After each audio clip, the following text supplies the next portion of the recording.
Hello my dear friends, welcome to my YouTube channel. आज की इस क्लास में हम कंटिन्यू करेंगे जो हमने पहले की क्लास में इज़ आर एम को करा था।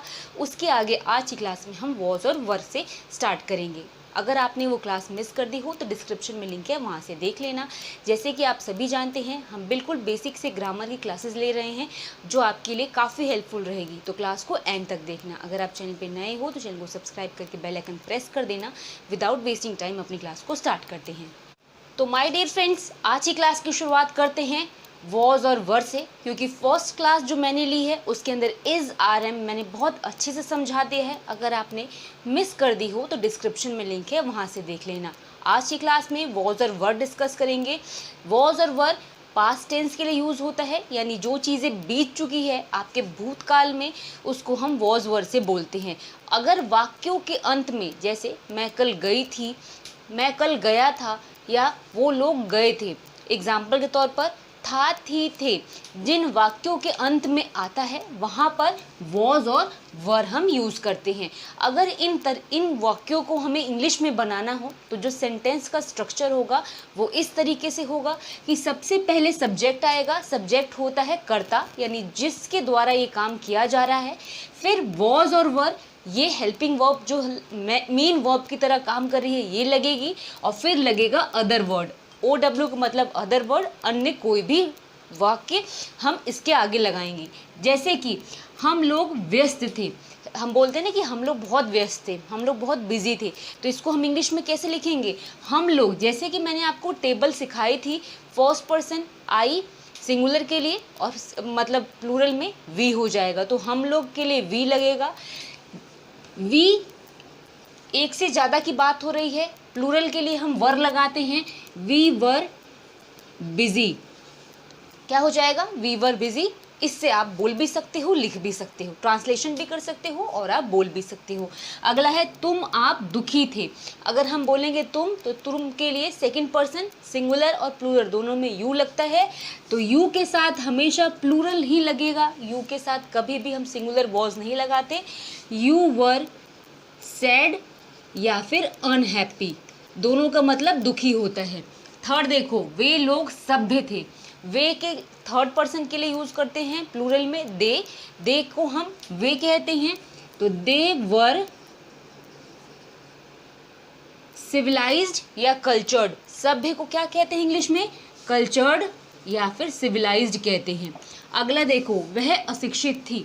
अगर मैं किसी की बात कर रही हूँ उसमें वह के साथ में थी लगाया है, यानी ये फीमेल की बात हो रही है, तो थर्ड पर्सन सिंगुलर में हम ही शी इट या ही शी इट या कोई भी नाम लेते हैं।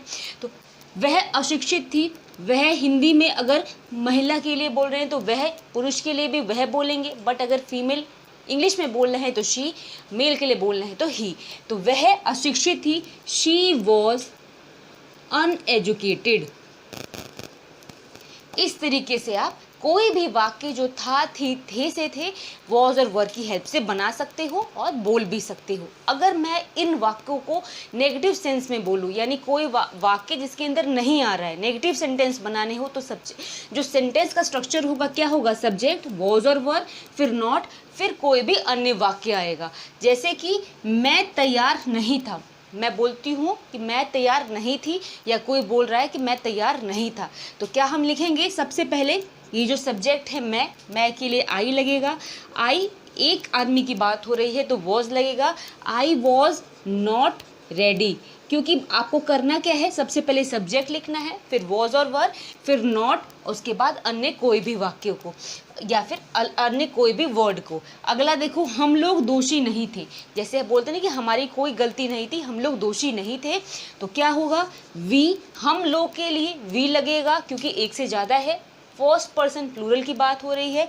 We were not guilty, we were not guilty. Third देखो, तुम लोग अशिक्षित नहीं थे। हम बोल रहे हैं कि तुम लोग, तो तुम के लिए यू लगता है, यू वर नॉट अनएजुकेटेड। इस तरीके से आप इन वाक्यों को बना सकते हो। अब वॉज और वर में अगर आपको कोई क्वेश्चन पूछना हो, जैसे क्या कल तुम कहीं गए थे, या फिर ऐसे कोई भी वाक्य जिससे हम क्वेश्चन बनाए वॉज और वर की हेल्प से, उसको भी देख लेते हैं।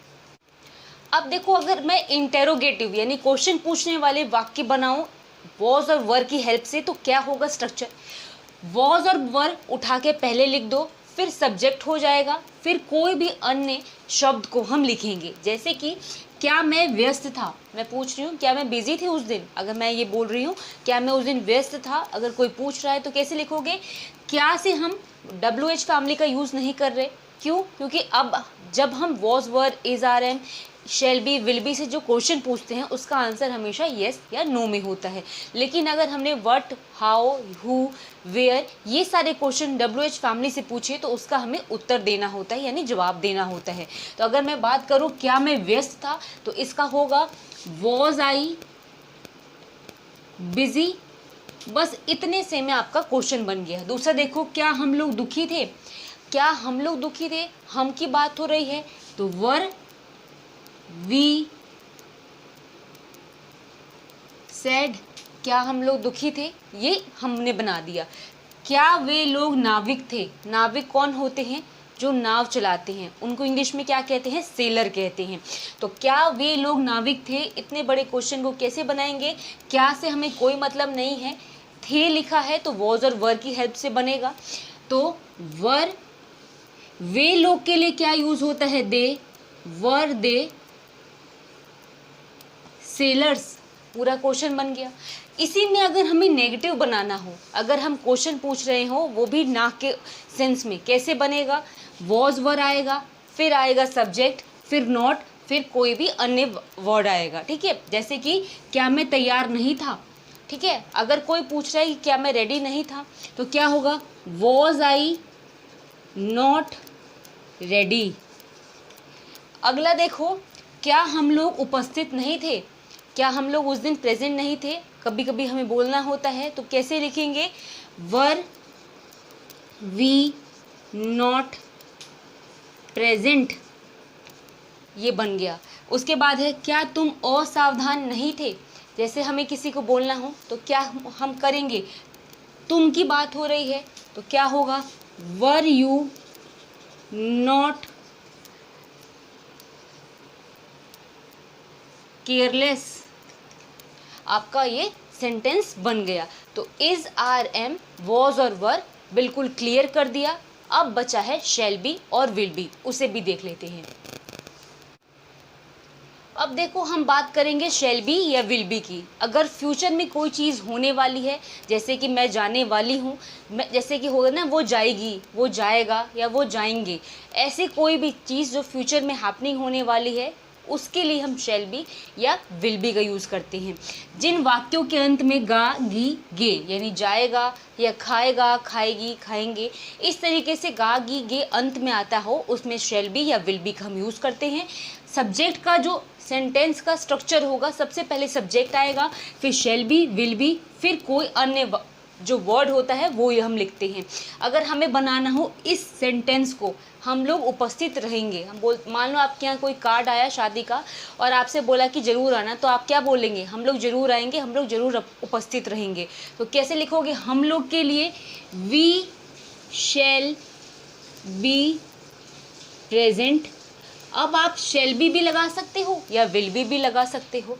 थर्ड है तुम, आप व्यस्त रहेंगे। अगर मैं बोल रही हूँ किसी को कि तुम, या उसको हम आप भी बोल सकते हैं, आप बिजी रहोगे, कैसे बोलोगे? You will be busy. तो आपका ये सेंटेंस बन गया। थर्ड देखो, वह भूखी रहेगी, उसके लिए हम क्या बोलेंगे? वह भूखी रहेगी, शी विल बी हंग्री। और आपका सेंटेंस बनके रेडी हो गया। यानी जिन उसमें गे, गी या फिर जाएगा, जाएगी, जाएंगे, आएंगे, उसमें शैल बी और विल बी के हम हेल्प से सेंटेंस बना सकते हैं, इस स्ट्रक्चर को याद रख के।